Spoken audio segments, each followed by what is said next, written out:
Operation সিন্দুর কি? Pahalgam attack হয়েছিল 22 April 2025 ভারতের জম্মু অ্যান্ড কাশ্মীরে। কিল্ড হয়েছিল 26 সিভিলিয়ান্স, তার মধ্যে 25 জন ইন্ডিয়ান টুরিস্ট, ওয়ান হচ্ছে নেপালিয়ান। এর ফলস্বরূপ বা প্রতিক্রিয়া স্বরূপ ভারত অপারেশন সিন্দুর এর নামক এক প্রকার অপারেশন চালিয়েছে পাকিস্তানের উপর, যেটা 7ই মে 2025-এ এটা লিডেড বাই IAF অর্থাৎ Indian air force and Indian army. Indian আর্মির তরফ থেকে কর্নেল সোফিয়া কুরেশি, আর ইন্ডিয়ান এয়ারফোর্সের তরফ থেকে উইং কমান্ডার ভূমিকা সিং।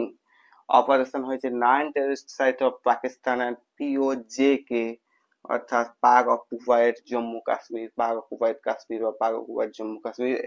আর পাকিস্তানে এই প্রথমবার ভারত হচ্ছে রেড ক্লিফ লাইন অর্থাৎ ইন্টারন্যাশনাল লাইন থেকেও পাকিস্তানকে আক্রমণ করেছে। টেররিস্ট গ্রুপ মেনলি হচ্ছে লস্কর-ই তৈবা, জৈশ-ই মোহাম্মদ এটসেট্রা বিভিন্ন জঙ্গি সংগঠনগুলোর উপর তাদের যে ঘাঁটিগুলো ছিল সেইগুলোই আক্রমণ করা হয়েছে, যেখান থেকে হচ্ছে জঙ্গিদের প্রশিক্ষণ দেওয়া হতো, অস্ত্র পরিচালনার প্রশিক্ষণ দেওয়া হতো, ভারতে অনুপ্রবেশের প্রশিক্ষণ দেওয়া হতো এবং কি নিয়োগও করা হতো। সেইসব জঙ্গি ঘাঁটিগুলো আক্রমণ করা হয়েছে ঠিক রাত 1টা 4 AM থেকে 1টা 29 AM এর মধ্যে 25 মিনিটের একটি অপারেশন ছিল, যা অপারেশন সিন্দুর নামে পরিচিত। এবং যে যে প্লেস গুলো অ্যাটাক করা হয়েছে তা আমরা ম্যাপে দেখতে পাচ্ছি। থ্যাংক ইউ, টাটা, Jai Hind, Jai Bharat. Like and subscribe.